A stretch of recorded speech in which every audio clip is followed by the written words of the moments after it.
and thousands. My beloved is the most beautiful God among billions and zillions. My beloved is, you are the most beautiful God among thousands and thousands. My beloved is the most beautiful God among thousands and thousands.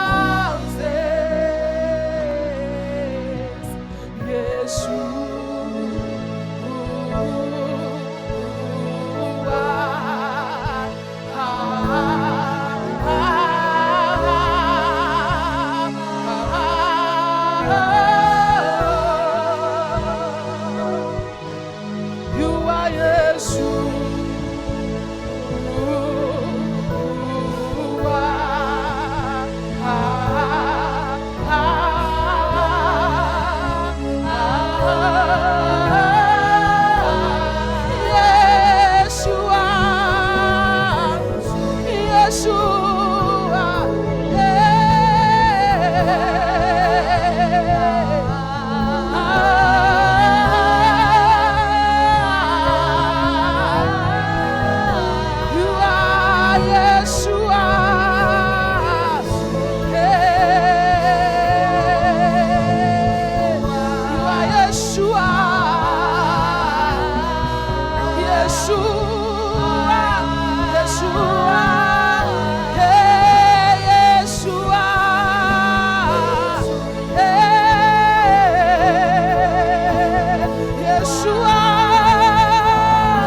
katima hasure ke bahasta ya brando kosturia la brela hasa.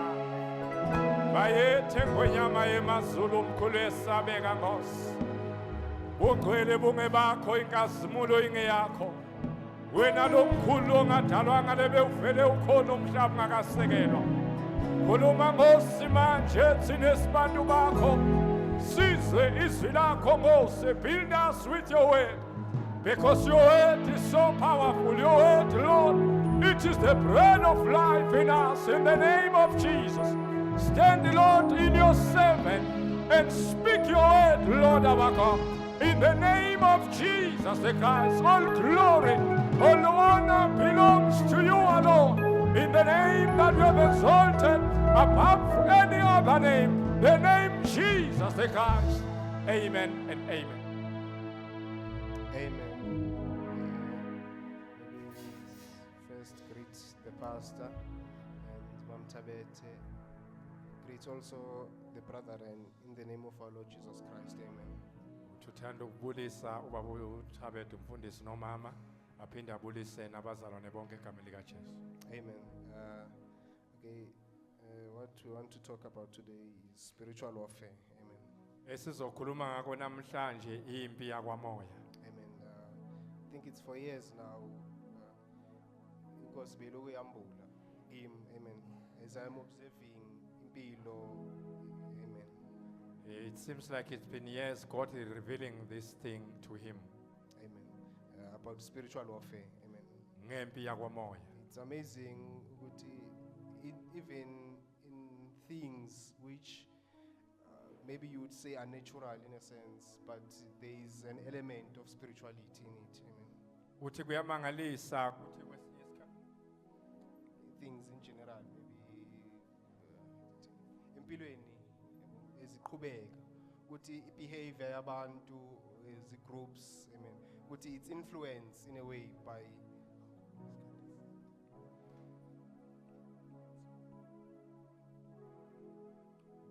amen. So but engifuna focus kuko kakhulu. what I want us to focus on Amen. It's how, what it looks like, amen, kuthi kubukeka kanjani on a daily basis. emihleni yempilo The spiritual warfare. Amen. lempi yakwamoya. So we are in actual fact in a state of war. Amen. Kahle kahle vele sisempini. Amen. Since the devil plotted the idea to strip power from Adam. Njengoba uSathane azama ukuyothatha lamandla lapha kuAdam. Yes, that plunged us into a state of war. Amen. Lokho kwevele kusibeka la empini. It seems Adam was not necessarily aware or conscious. uAdam kusho ukuthi ke bekangaqaphelanga kahle, bekangabhekisisanga kahle. Yes, when you look at how he handled the issue of disobedience. Nawubheka lendlela abeka ngayo lento yokuthi angalaleli. Yes, it seems when you read from scripture, Nawufunda nje ukususa embhalweni. it was a simple thing for him to disobey. Kwaba into elula kuye ukuthi nje avela ngalaleli. Yes, amen. Okay, spiritual warfare is a broad thing, amen. Impi yakomoya ke into ebanzi nejulile kakhulu. Yes, there's a lot we can talk about there. Kuningi kakhulu ke esingakhuluma ngako. Yes, and it's a common conception. I don't want to say misconception, amen.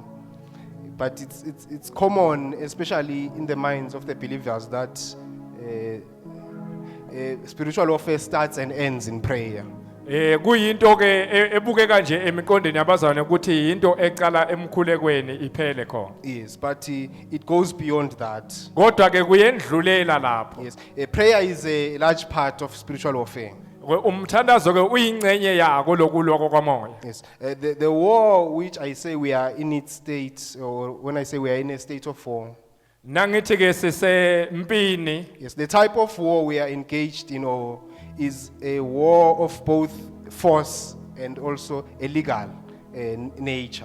Lempi ke esibhekene nayo kusho ukuthi yimpi yakwamoya ebhekene nababusi bobumnyama.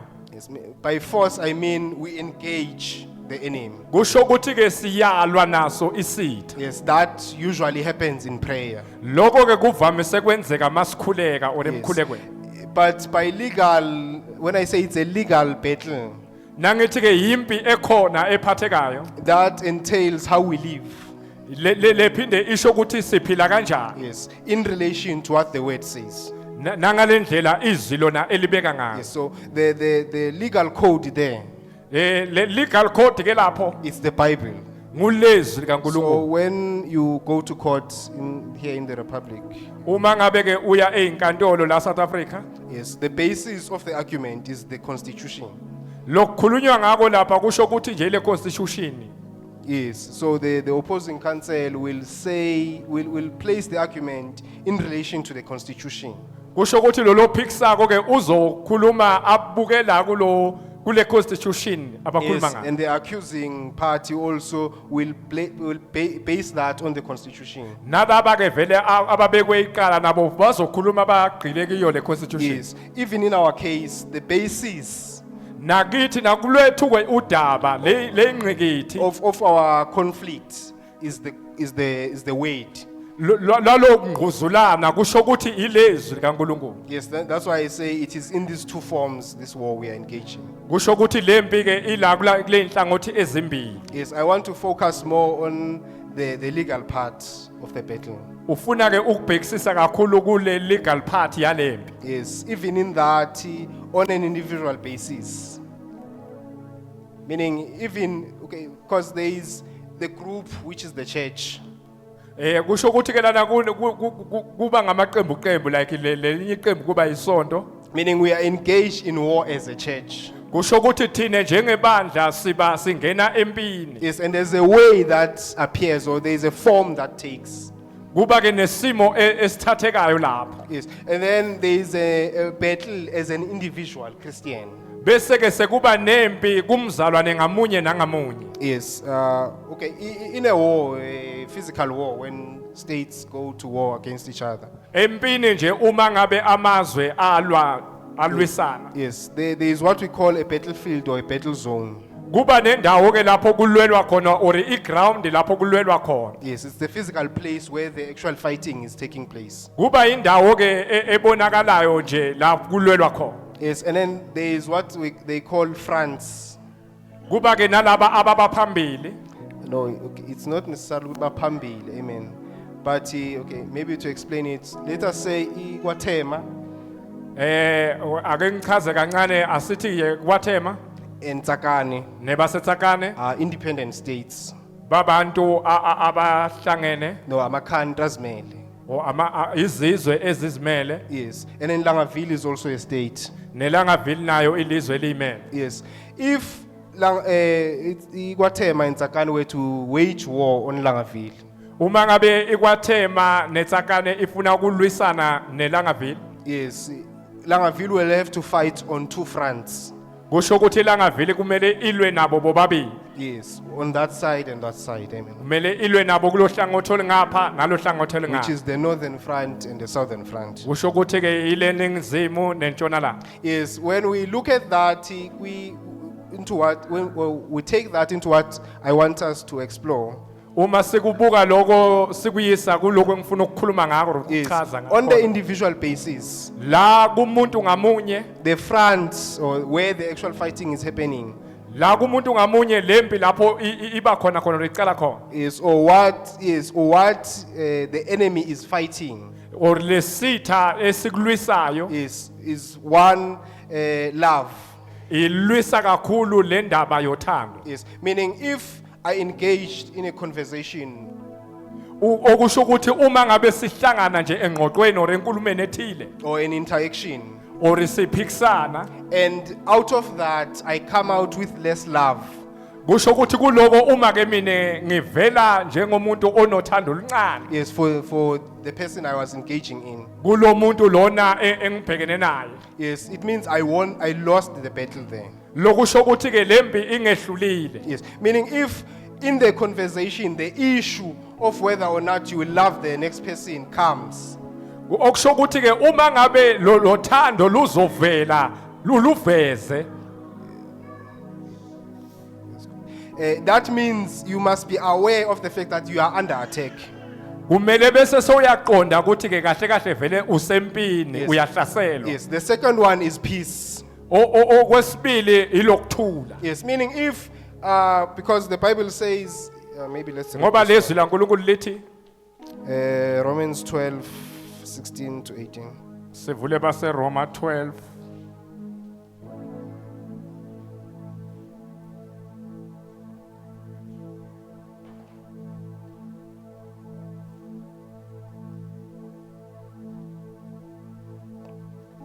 Okay, verse 16 says, live in harmony with one another.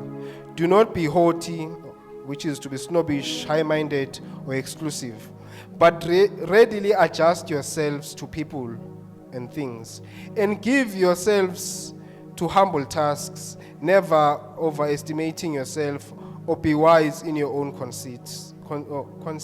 Amen. Repay not no one evil for evil, but take thought to what is honest and proper, noble, which is to aim to be above reproach, amen, in the sight of everyone else. And then verse 18 says, if possible, as far as it depends on you, live at peace with everyone. Amen. So the issue of peace there, verse 18, is it's something you strive for.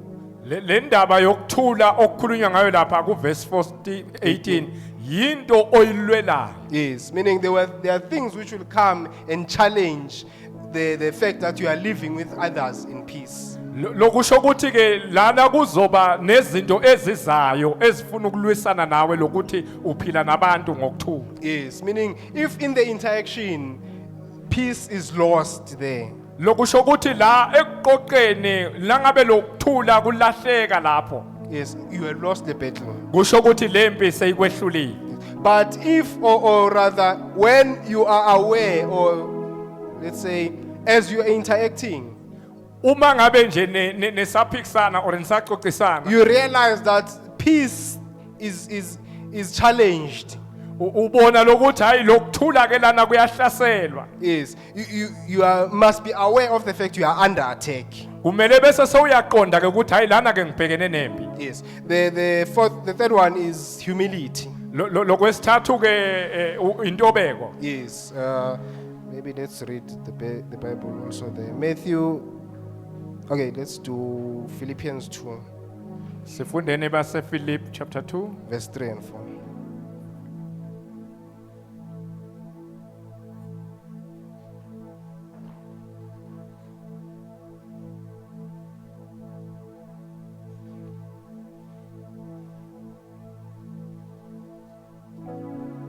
Asifundeni.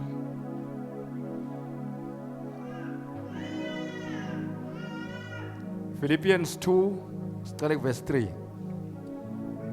Do nothing from factional motives, through contentiousness, strife, selfishness, or for unworthily ends, or prompted by conceit and empty arrogance. Instead, in true spirit of humility, lowliness of mind, let each regard the others as better than and superior to himself, thinking more highly of one another than you do of yourself. 4. Let each of you esteem and look upon and be concerned for not merely his own interest, but also each for the interest of others. Amen. We'll read 5 as well. Let this same attitude and purpose and humble mind be in you, which was in Christ Jesus. Let him be your example in humility. Amen. Okay, maybe to go back a little. Nasibuyela nje emuva kancane. Yes, the goal of a Christian Le goal yomzalwane is to be like Christ. kuthi yena afane noKristu. Yes, and there are these attacks which I'm talking about, or these fronts, Lama attack abhekana nawo yes, is to make you less of like Christ. kukwenza ukuthi wena ube ufane noKristu. Yes, meaning the devil attacks it because if you lose there, you are losing the battle to be like Christ. Usathane kahle kahle uhlasela lokho kusho ukuthi mawuhluleka kuloko ulahlekelwa ngulobuKristu. Yes, so it is important that we are conscious, Kubaluleke kakhulu lokuthi sibe very conscious. yes, or to identify the attacks.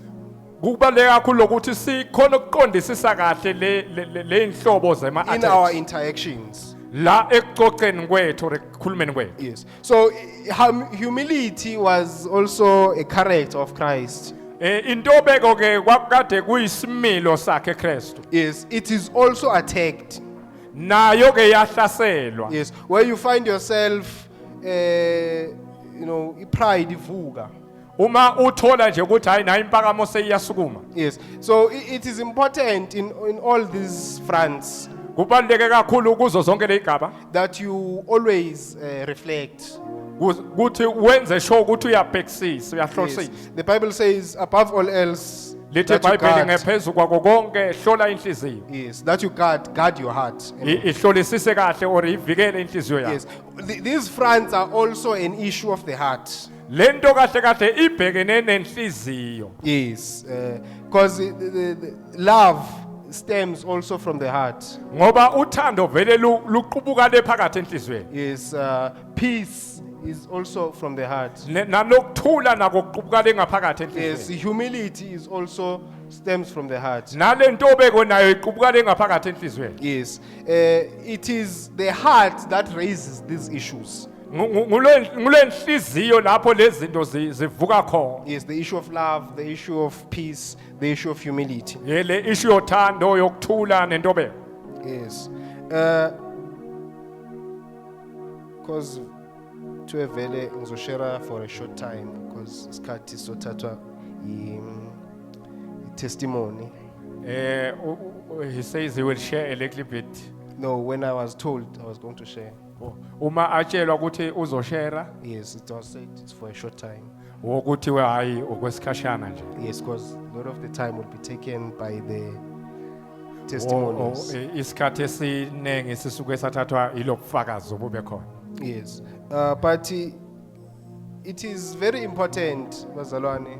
Kodwa ke kubaluleke kakhulu bazalwane Yes, that we are conscious of the fact that we are at war. ukuthi sibhekisise kahle ukuthi sisempini. Yes. Okay. When you look at history, Uma ubheka nje umlando yes, especially we look at warfare in history. na ubheka nje ngezempi emlandweni. Yes, until at least 100 years or so, 200 years, I think. Iminyaka eyinkulu 200 years. Yes, they have they instituted what is called a standard army. Yo bavezele into yokuthiwa i-standard army. Yes, meaning to have soldiers standing at all times. Kuthi kube namasotsha ahlala nje akhona. Yes, I raise this to highlight.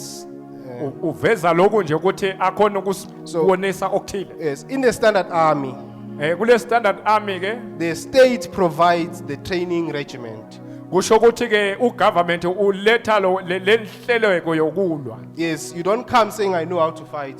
Awuveli nje lapha sowuthi hayi mina ngiyiqhawe ngiyakwazi ukulwa. No, we train you how to fight. Bayaqeqesha ke lapha ukuthi kahle kahle ulwa kanjani. Yes, that is important Lokho ke kubaluleke kakhulu. because we are able to deploy you if we know your capabilities. Ubese uyakhona ke lokuthi bese uyachithwa uchithelwe lempini ngoba uyabonakala ukuthi utraine kahle. Yes, so we know how we have trained our soldiers. Siyazi lokuthi lamasotsha ethu siwaqeqeshe So kanjani. we know how to distribute them. Sesiyakwazi nokuwahlela ke siwabeke ezigabeni zawo. Yes, but now when you wage war, Uma ngabe ke siyibhekisisa lempi there are strategic objectives.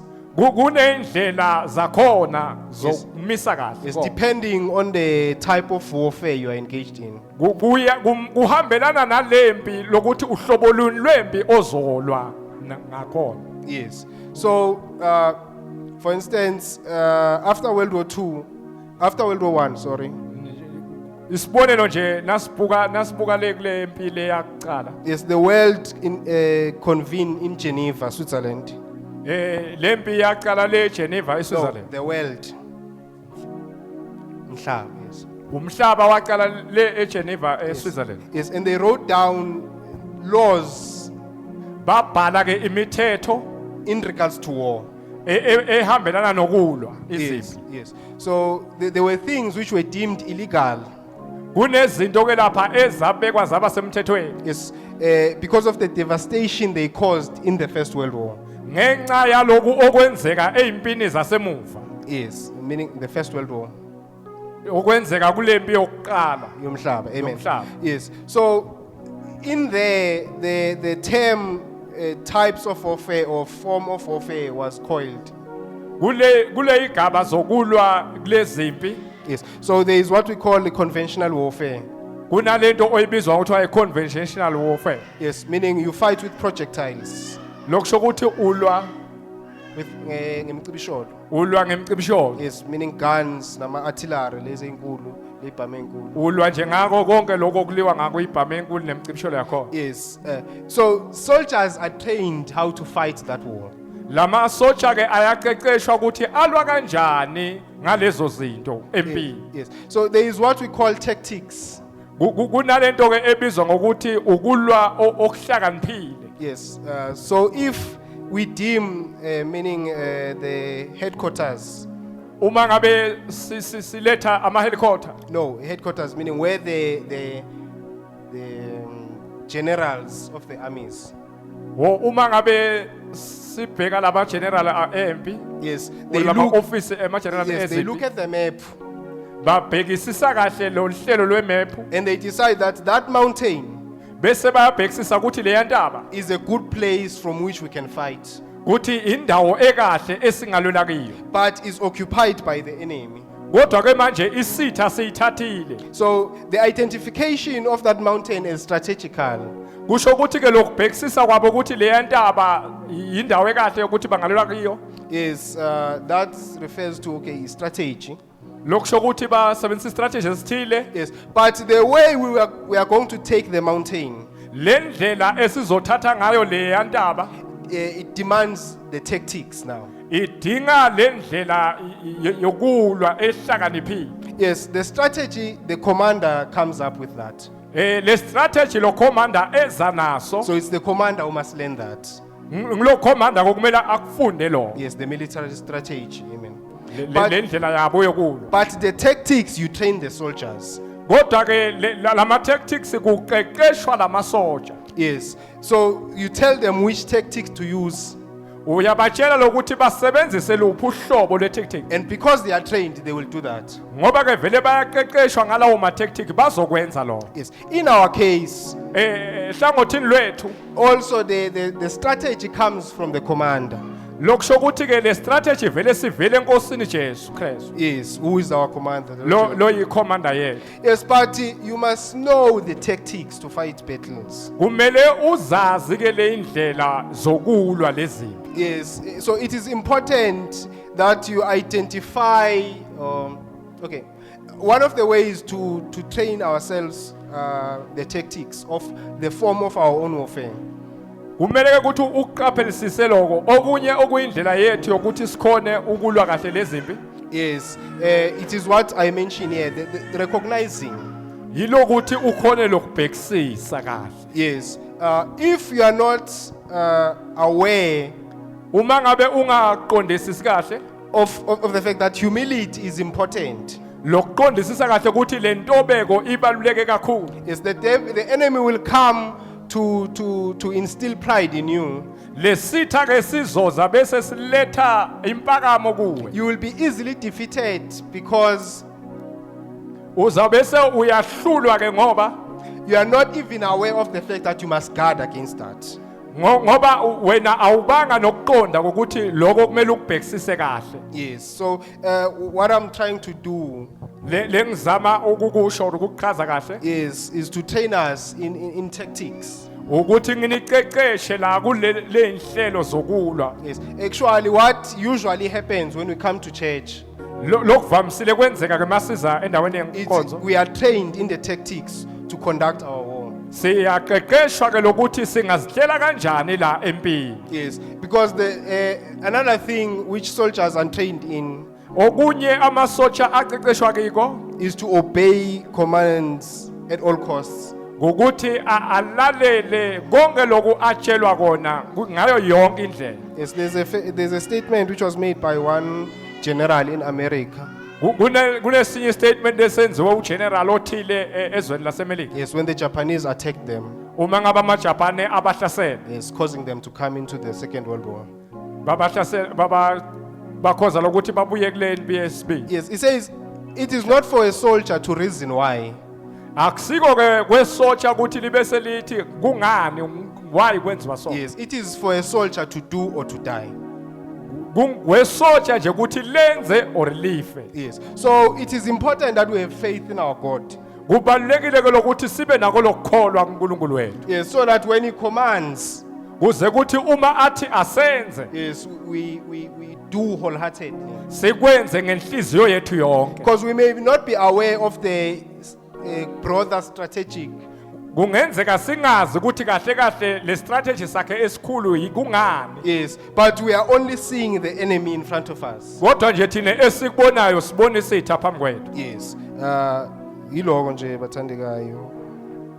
That is all, brethren, what I wanted to say. We hope that it was of some use to you. Siyathemba ukuthi hayi kungenile enhlizweni kwanamathela. Amen. Sinikeza kumfundisi. I will hand over to our pastor. Let's pray. Father, I give you thanks for loving us so much, for choosing us in this way. Siyakubonga nkulunkulu wethu. Siyakuhlonipha, siyakukhothamela sithi wena umkhulu empilweni zethu. Thank you, Lord our God, that it is in your wisdom that you always prepare us for every journey that we will take. Thank you for wisdom. Thank you for giving us understanding. Siyakubonga nkulunkulu wenkazimulo. Siyazi ukuthi wena Nkosi uyasithanda kakhulu. Awufuni ukuthi kube khona noyedwa kithi ohlulekayo. Lord our God, we receive the ways of fighting in this battle. We receive the strategies in the name of Jesus Christ. Lord our God, we thank you. Help us as we go to different challenges, that Lord, we fight right. We fight legally according to your word, in the name of Jesus Christ. Lord, we give you praise, we give you honor, we give you glory. In Jesus' name, amen and amen. Let's clap hands for the Lord. Hallelujah. Sishayile izandla inkosi. Amen. Amen. Amen. Amen. Amen. Amen. Thank you so much, Brother Mzengisi. God bless you. Amen. Siyabonga kakhulu brother Mzengisi, uNkulunkulu akubusise kakhulu. Hallelujah. Bazalwane, I'm not going to say a lot. Already time is gone. I just want to say thank you so much for coming. Bazalwane ngeke ngisho okuningi kakhulu kodwa nje ngizokusho ukuthi siyabonga kakhulu ukuthi nibe khona. Merry Christmas. Nibe noKhisimusi omuhle. Amen. And we love you very much. Siyanithanda kakhulu. We are a very good company Hayi Together. siyikhampani enhle kakhulu. together. Sindawonye. And there's so much ground that we're still going to win if we continue like this. Hey, ziningi ke indawo esizozidla uma sichubeka nje kanje. Amen. We are really grateful to God for everything He has done for us this year, Siyambonga kakhulu uNkulunkulu ngako konke asenzele kona kulonyaka. for keeping each and every one of you. Kokugcina ngamunye nangamunye wenu. I am thinking of what we went through during the year, Ngiyacabanga nje ngako konke esidlule kiko eminyakeni. but in all of it, I see the favor of God. Kodwa kuko konke ngibona nje umusa waNkulunkulu nefavor yakhe. Thank Him for good health. Siyabonga impilo enhle Thank Him for protection over His people. Siyabonga nokuthi avikele abantu bakhe. We thank Him for provision. Siyabonga nokuthi abanikeze okunengi. Yes, I was thinking, looking back at how the year went. Bengicabanga nje ngibuka emuva ukuthi unyaka uhambe kanjani. We have a small business, sibe ne business encane. We were having a discussion with my wife Sike saba nje nokuxoxisana nonkosikazi wami as to how has the business been this year. ukuthi le business ihambe kanjani kulonyaka. And then she told me to go back and check the records on the computer. Kwathiwa ke hayi saxoxisana wathi angibuyele emva ngibheke kahle ema record But then computer. we just talked generally. Sixoxile nje ngendlela That's- ejwayelekile Even though there were times where it was a bit tough, but it wasn't that bad this year. ngoba ngabe bekunzimanyana kakhulu. Amen. We remember that in our August, September school, Siyakhumbula nje ukuthi September August esikolwa there lapho is something that God said in school.